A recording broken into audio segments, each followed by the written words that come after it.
I wanted to talk about the statistics, specifically relating to the case of nurse Lucy Letby, but it's rather more general. I discovered the more I looked at that case and found that there are several other cases in the past and ongoing cases, and for sure there are going to be, sadly, I think many, or let's hope not many, but there will be cases to come. There's absolutely no doubt about that. So it's very, Didn't say it's a big complex case. That's a very insane. And maybe there is a very great deal of complexity up in every case when you've got all of the different aspects. But just trying to break it down a little bit, I think one of the main strands of logic which are weighing against the accused are what kind of logic the accused bring into their own defense. And so the Thicke, of course, originated with looking at the Lucy Letby case of Jolson law. But it does relate to many of these others. It comes down, I think, in many ways to different aspects of objective inference. I call it, yes, objective and subjective inference. And these are certainly not new ideas. Subjective inference essentially leans on rhetoric. And this is another philosopher. And so I know very little about this, but it's rather interesting. It's something that's been around for a long time. I believe Aristotle was one of the originators, was very concerned about the ideas of rhetoric, how we could use it. So his main objective at the time was to get across true ideas that he felt needed to convince a more general audience. Of course, later it became clear that if the techniques of rhetoric were so strong, then whether or not the ideas themselves were correct or not was somewhat accessory. So there were later developments, and the one I have in mind in particular was, of course, Descartes, who was a mathematician but a philosopher. And he was somewhat opposed to that and to an idea that we now refer to often as Descartesian logic. And of course, mathematics has been very heavily influenced by that, just the way we write mathematics. And some areas of mathematics, such as mathematical logic, have been so influenced by it that even mathematicians cannot read. I mean, a paper on mathematical logic, I can assure you, it's quite unreadable, and that is for mathematicians. It's so abstract, and the idea was just to take off everything that's not really, can be not reduced to its bare bones, and therefore just symbols are all we needed. Obviously, we really need some kind of compromise, some balance. And my understanding, very limited understanding of modern philosophy is that there are attempts to reconcile those different schools. And the more recent thinking, I think, says, listen, one is not ruling out the other. They're not any kind of a dichotomy. So that's sort of interesting. But in any event, that is clearly the base of subjective inference, and the idea is to convince. That's the main goal, that's the main motivating force. Whereas objective inference is based on more basic principles of philosophy, particular mathematical logic. So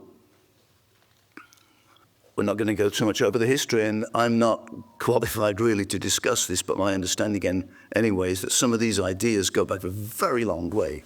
You know, the Sumerian civilization really came up with the idea that the present, the past, and possibly the future, it was all linked to cosmology and astrology. Everything could be figured out to some extent from reading the stars, from the movements of the planets, from all various things like that. Now, of course, they were not wrong all the way down the line. These days we say, well, listen, we may be a little bit less impressed with cosmology, but there may be some aspects there which indeed relate to phenomena past, current, and future.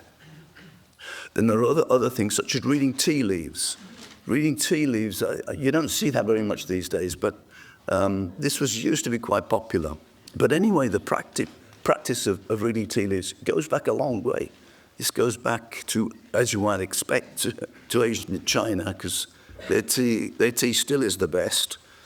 Other things, reading palms, and that comes from India. So these are very ancient civilizations which are still very present, of course, and these ideas are still very present. Now I'm going to mention some other areas which may be more interesting because they're recent. When I'm no longer talking about thousands of years ago, I'm talking about now. So Stephanie mentioned this morning blood spatter analysis, blood stain analysis, and how in the case, you can imagine, certainly the case that Stephanie described, you can well imagine a situation in which it doesn't really add up, the blood, something's not quite right. And the only person really that can say that, you need some expertise, you need a great deal of knowledge in order to say, well, you know what, this scene must have been made up because it doesn't sort of match. Okay, at the same time, there can be a large component of subjective inference involved here. And last time I was recently in London, there was I think Stephanie was there as well. Yeah, there was a few of us talking about various issues. Anyway, on the way back at the rail station, I picked up a book by John Grisham, which I can recommend. I don't know how many John Grisham fans we have here, but yeah, he's a very good writer and very compelling, and you read it very easily. So he talks about legal situations mostly because he himself was a lawyer. And in this latest one, he moves away from fiction. And he collaborates with McCluskey, is that the right name? Involved in the Innocence Project in the US. And they just look at a certain number of miscarriages of justice. So this is non-fiction. They describe these cases. And we've heard some harrowing examples already, and we know the Lucy Letby case is a very harrowing example. But the stories in John Grisham's text, they're up there with the best. Their case is so harrowing you can hardly imagine it. And one of them did rely on blood spatter analysis, and it wasn't any kind of an expert, somebody who claimed to be an expert. And often that's one of the problems we have here, and we certainly had in the case of Lucy, people who really do not have the ability to make any kind of expert judgment on a situation, but do so nonetheless, and are allowed to do so by the courts. That is quite a problem. And in the cases, I won't, no spoilers for those who are going to buy the Grisham text, but it's pretty amazing what the expert witness was able to say based on a look at the blood spatter. And surprisingly enough, not only could he say an awful lot about how things went, but he could point exactly to the accused as the very one involved, which obviously, matched what the investigators were looking for. Another case described in the book was the bite pattern analysis. One case where a guy was actually ended up sentenced to death. He was given the death sentence, and it was judged by a bite specialist, a sandwich which had not been finished. The victim had been eating a sandwich at some point, had not finished the sandwich, and then got murdered. But they got this bit of a sandwich, and a bite expert figured out that somebody bit into that other than the victim, and the person biting in, would you believe it? The analysis showed it was exactly the suspect. So it doesn't sound very, very deep, but on the basis of that, they managed to get a conviction. So all of these, at least to some degree, are leaning more or less heavily on subjective inference. Well, the case concerning us with Nurse Letby is that of the concerns and gut feelings of the consultants. Now, they expressed their concerns to the management at the Countess of Chester Hospital at some point. Well, we know some of the history here, things seemed to spiral out of control at some point, but they were saying they were concerned about the nurse. And the hospital management said, okay, what do you have that gives you concerns? Nothing. Do you have any evidence? They had no evidence.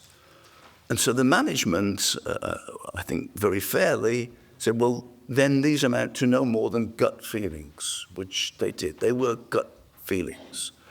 So all of a sudden, the role of gut feelings has a place, which it should not really have. Another thing, the observed spike in the yearly rate. I've discussed this several times with my colleague Richard Gill, and we would agree, and think any statistician would agree, it's very hard to know what constitutes an inexplicable spike. That is a whole topic for investigation. So 8 deaths in 2014, was that an inexplicable spike or not? Something that needs work, needs attention, and really needs a high level of expertise. You cannot just look at it and say, that's inexplicable.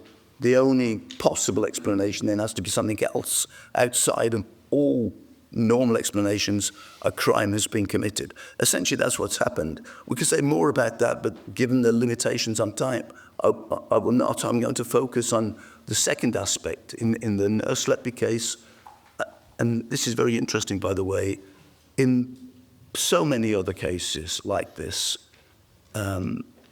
it's based on the idea, number one, that there is an inexplicable spike. That is a statistical argument. And number two, not only is there a spike which points to a crime, but we have statistical evidence that shows the accused as the only possible culprits. So there are two parts to the case. It's interesting that the prosecution's expert witness, Dowie Evans, it's not a name that usually slips me, but it did. He claims that statistics had nothing to do with it. Nothing to do with it. Whereas as far as I can see, it has not just everything to do with it, but there's nothing else that really is at the core of it, for the simple reason that all of these other complex issues relating to insulin, to overfeeding with milk, fantastical notions, of course, and they're more or less, I think the milk one is probably the most fantastical, but they're all more or less fantastical notions. And the thing is that none of them point to Nurse Letby. None of them.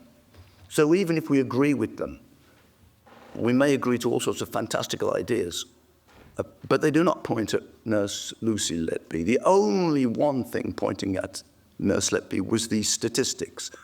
And even the spike was not pointing at Nurse Letby, because what? There's a spike, okay. So that's what I'm going to focus my attention on because of the time. And that's what we're going to be looking at, this roster chart mostly.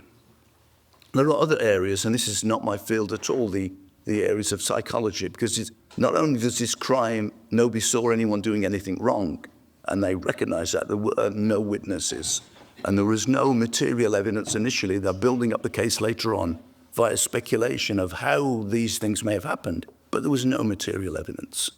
And then, of course, finally, you say, what is the motive? What is the motive? Well, they couldn't find any motive either. There's no obvious motive either. And that's where, the Munchausen by proxy syndrome, which has got a fancier name now, they don't tend to use that one anymore. But interestingly enough, I discovered that this, I'm not sure if everyone's probably familiar with it, it's just the idea, actually we used to call it, people used to say they're sick, and something's wrong. We all know people like that. There's always something wrong with them, And then they say, well, it's projected onto somebody else. Who invented this theory? For those that don't know, this whole theory was invented by none other than Roy Meadow, Sir Roy Meadow, the colleague, by the way, of Dowie Evans, because Roy Meadow, for his infamous work concerning Sally Clark, was struck off the medical council. He was not able to practice in England. A campaign got him back, and one of the leaders of the campaign turned out to be none other than our good friend Dowie Evans. So objective inference is going to be rather more simple. It's just based on accepted scientific principles. And by that, I mean things like, if proposition A is true, proposition B, and it implies B, B implies C, then I know that A implies C. There are basic logical arguments which we all studied, probably not these days, but we did at one point a long time ago. And it's basic, accepted scientific principles, not based on opinions of anybody. And the second thing, which is very important, is that they can be replicated independently. Fake science. Now, this is a term that's used in science. We say that is fake science. And when we describe something as fake science, it usually refers to claims which are not verifiable. It fails this second condition. We cannot. So somebody says, I can run a car on water. So, okay, that sounds cool. How do you do that? And I said, well, it's, I don't want to tell you because the petrol companies will, destroy the patent or something. So I'm going to keep it to myself. They said, well, listen, that is fake science. Doesn't mean to say it's not true. That's the interesting thing here. It may be true. I think it's unlikely, but it may be. And that's not the issue. The issue is, can it be independently replicated? And if it can, and actually this was very much the basis of the so-called peer review system. It's gone a long way from that these days, but there was a time, and I'm going back a long time now, in science when the idea was, okay, you tell us what you did, and we're going to see if we can do the same thing. If we can, well then you're on the money. If not, we need a revision. Okay, that's what I'm saying here. Let's just look at some of the rhetoric. I mean, the rhetoric surrounding Nurse Letby is quite astonishing, really, when you look at it. So we kick off, of course, with our friend Professor Jayaran. There was a statistically significant spike in the rate of deaths in 2015. Well, this is just not true. This is absolutely not true. And either he doesn't know what he's talking about, which is a possibility, or he's rather, well, I'm being diplomatic, or he's very careless in his use of language, because this means a very precise thing, actually, in scientific circles. Anyone publishing, any scientist who publishes will know this is a very precise statement. So, and it never happened, so he's describing an event which did not take place. Here's another thing we're here, and then we're going to come, this is going to be the focus, I think, of much of what we're talking about. Whenever there's a problem, the nurse was always there. How many times have we heard that? How many times have I read that? They said, well, but she was always there. Okay.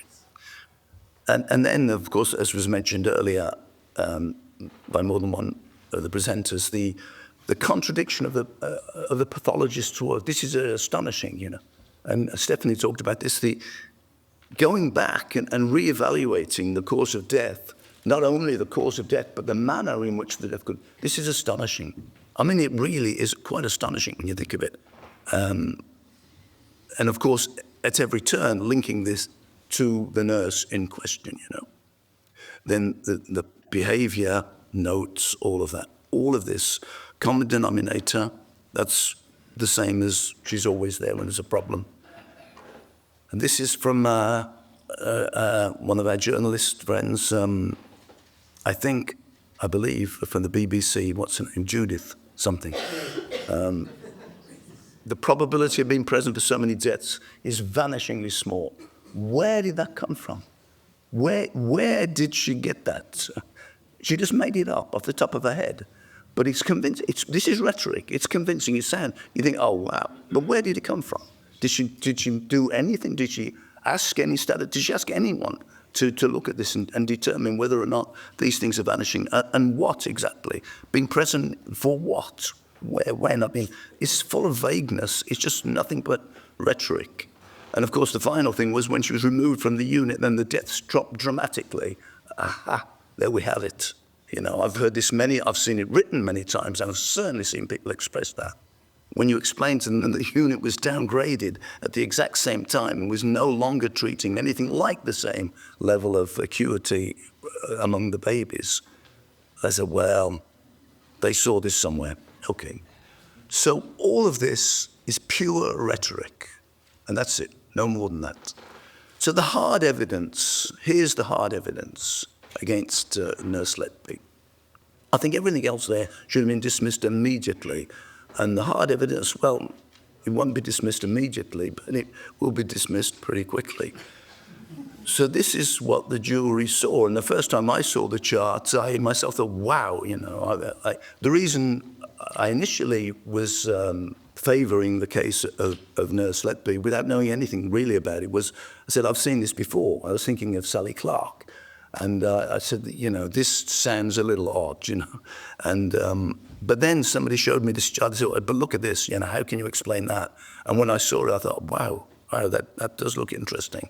But that's all it is. This is rhetoric in the form of a chart, because it does convince us, of course, but actually there's nothing there to convince us, because ultimately this chart is a fake. I did point that out at a meeting of the Royal Statistical Society in London, and the reason it's a fake is it's a scientific fake. Whether we're going to judge it as a grand fake doesn't mean it's a forgery. It means it's a scientific fake which cannot be reproduced, and we'll see why. This cannot be reproduced. And so the chart we're presented, it does not correspond to the chart that was created. They're different things. I'm not going to say much about this. This is the case of Beverly Allett, which I think is nonetheless interesting. This is a picture which is not nearly as clear as the other one. I recognize that. But if you can read it, all of the bit in the middle is just a gap. Every single case is crossed in the same way. Everything looks the same. Now, I know very little about the case of Beverly Allett, so I'm certainly not going to say much about that.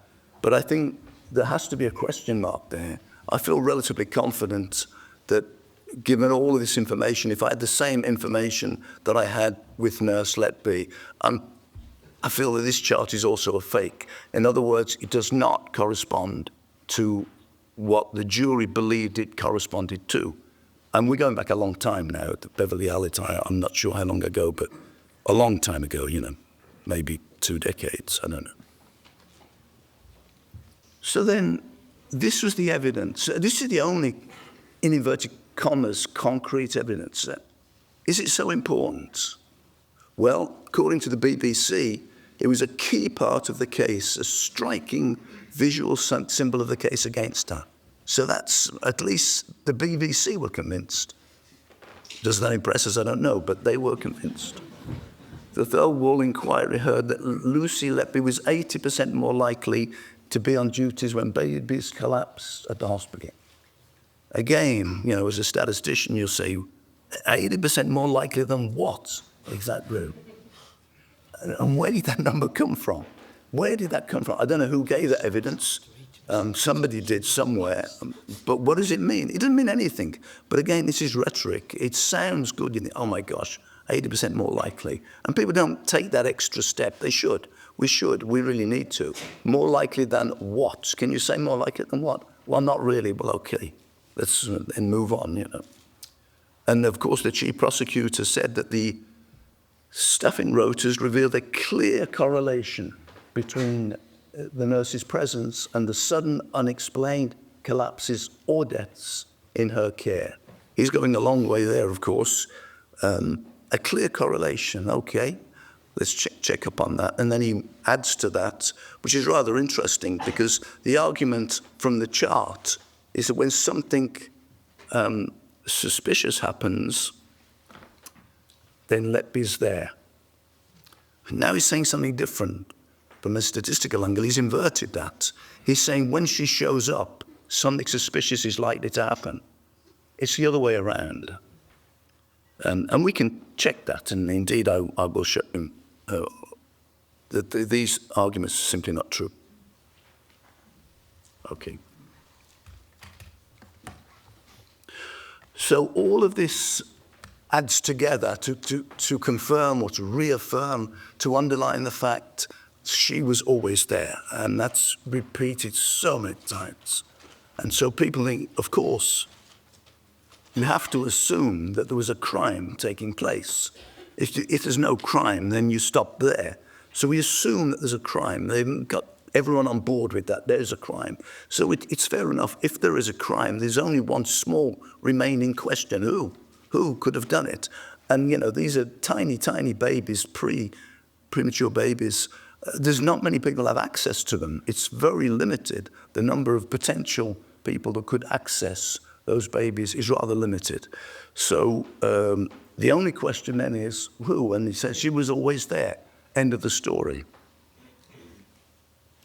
But was she always there? That's what we're going to look at more closely. Was she? Turns out she wasn't. So this is interesting, and this is heading in the direction I want to go in.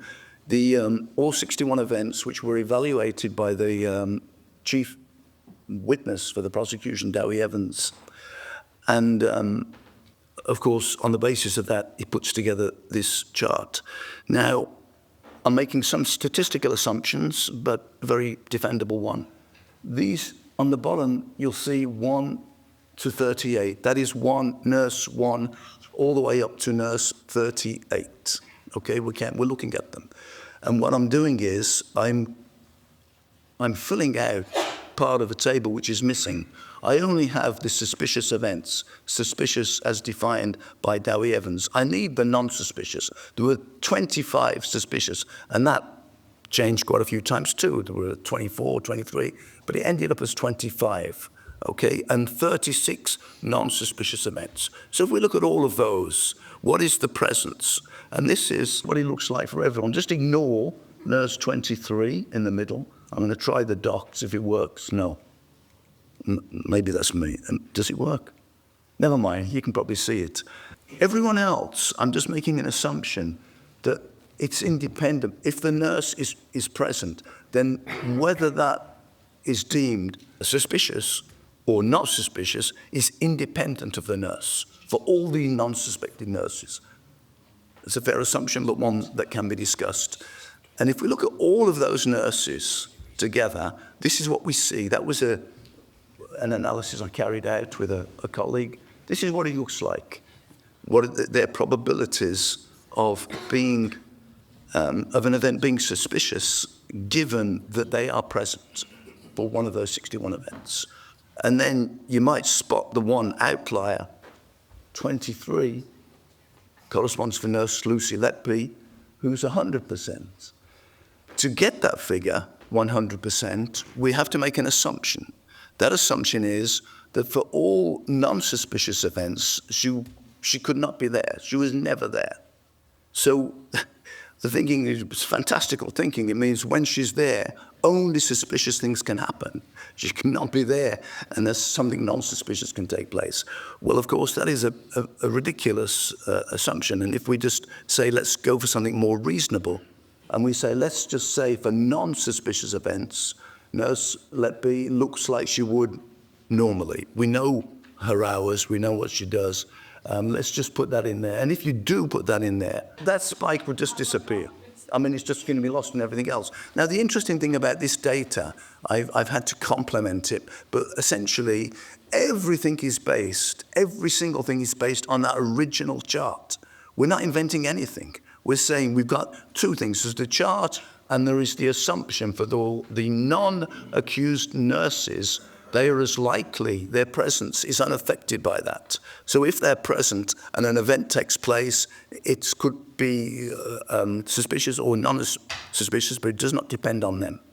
That's it. It could only depend on the person being accused. We're allowing that, of course.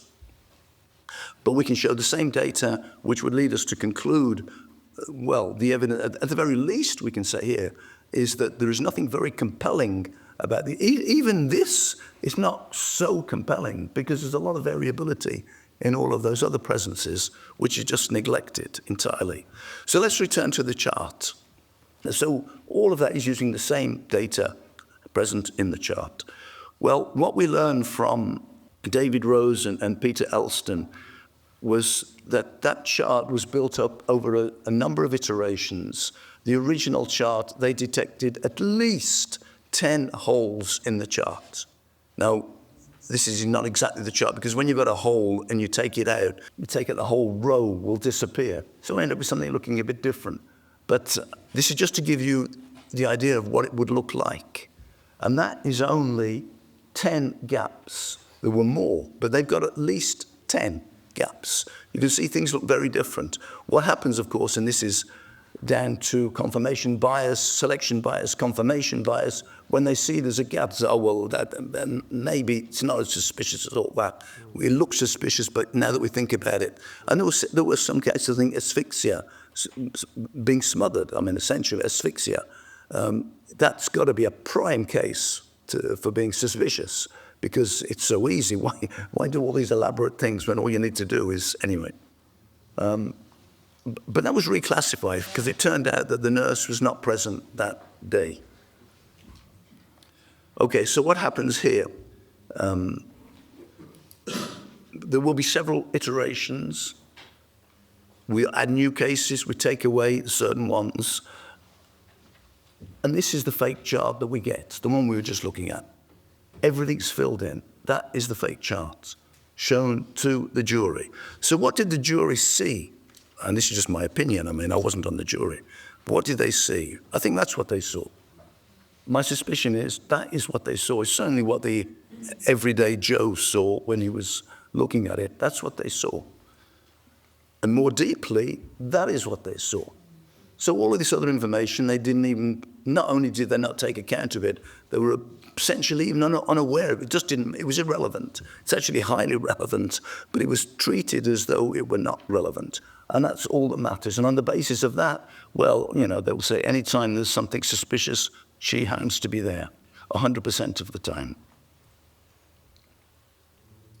But we're going to do, I think I've got time to do that, a few minutes, a different analysis which gets rid of all of the bias, all of the selection bias and the confirmation bias. We have to do things differently.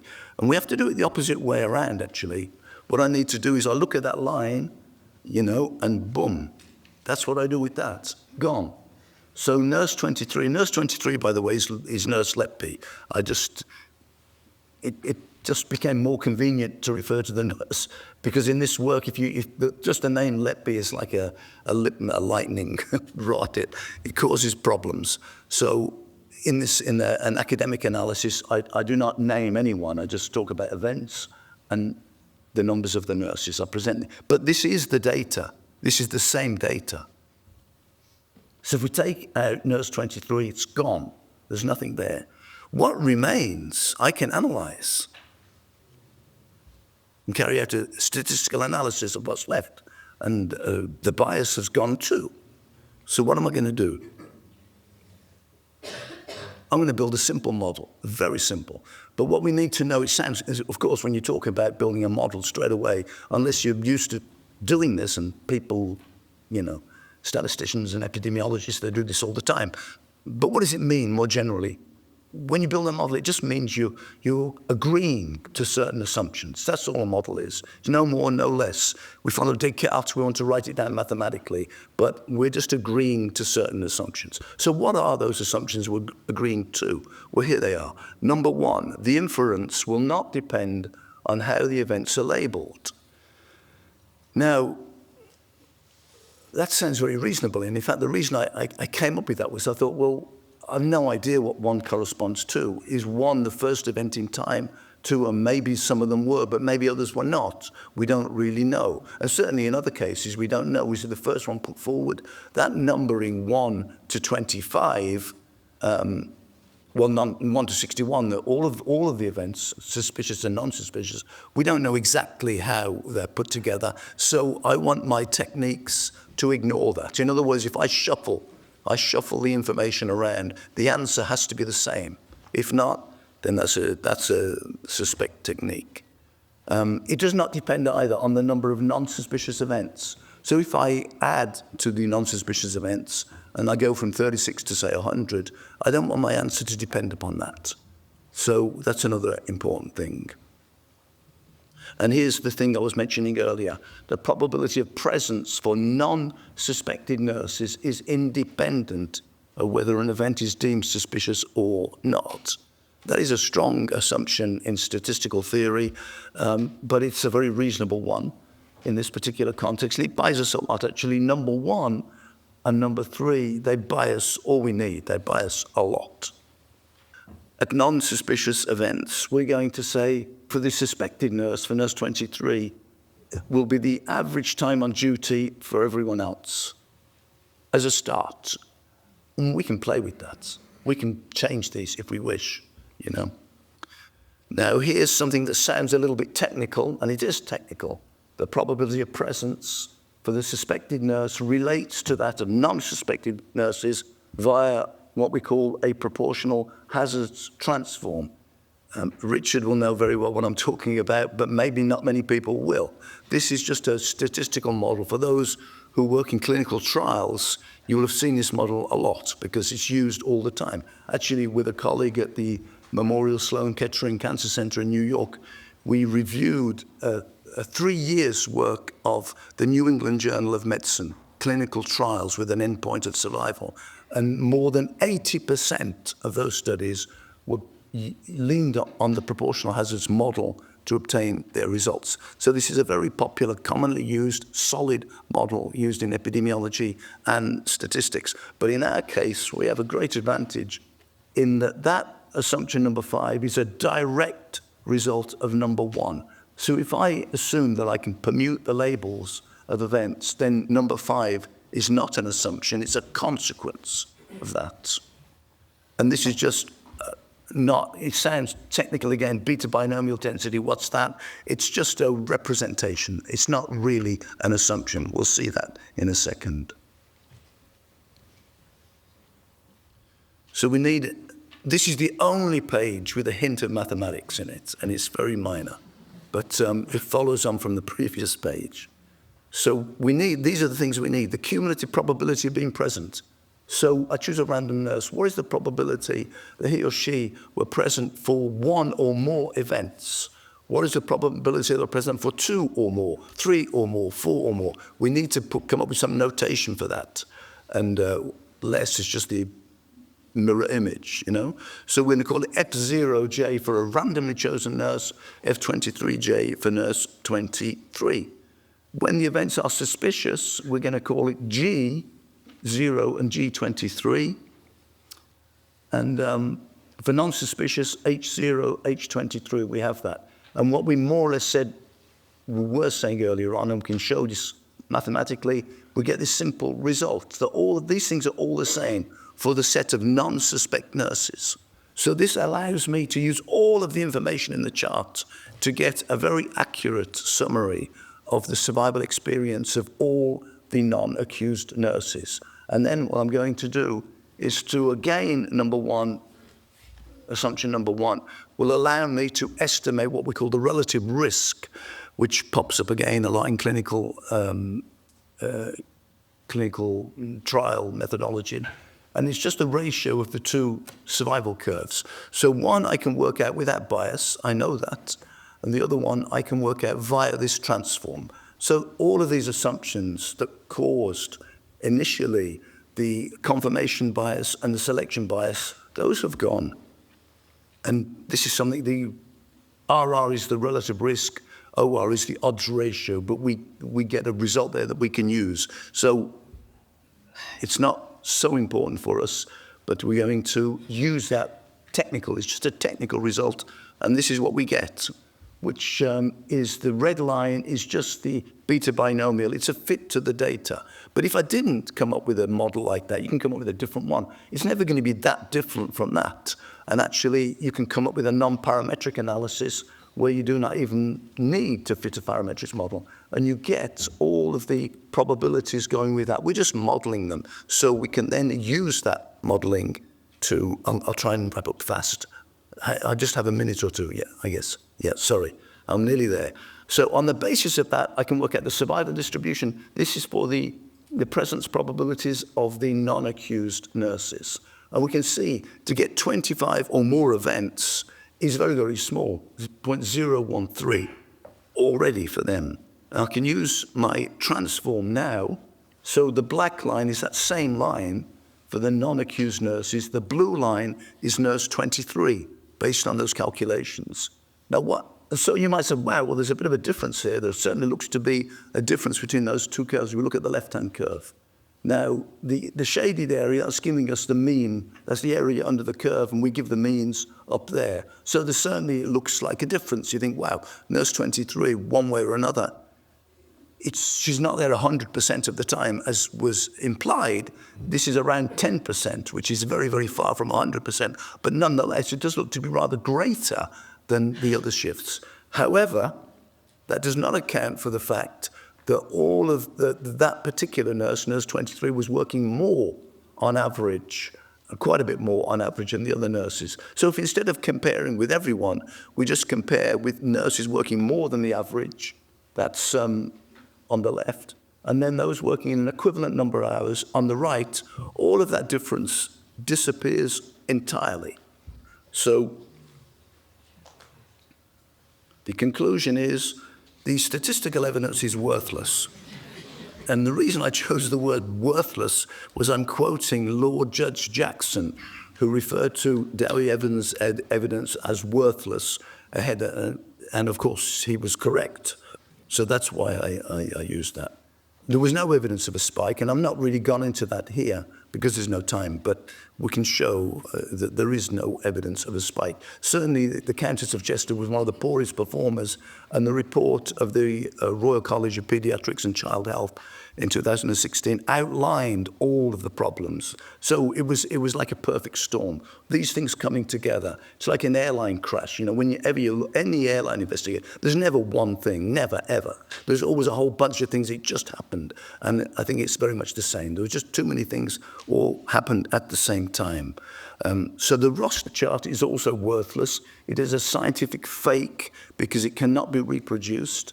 And it cannot be used to show correlation as claimed. You know. And what we find ultimately is if we use the information on the presence of non-accused nurses to recalculate the probability for nurse 23, then it's no greater than that of about 5 or 6 other nurses working equivalent amount of time. So if I were talking to the Cheshire Police, my advice would be to them is that you need to try and identify those 5 or 6 nurses and figure out among them which one of those is the real culprit. You may have the wrong one. And so it could be one of those 5 or 6, unless that is there is no culprit, unless that is there never was any crime. Yeah. Thank you very much.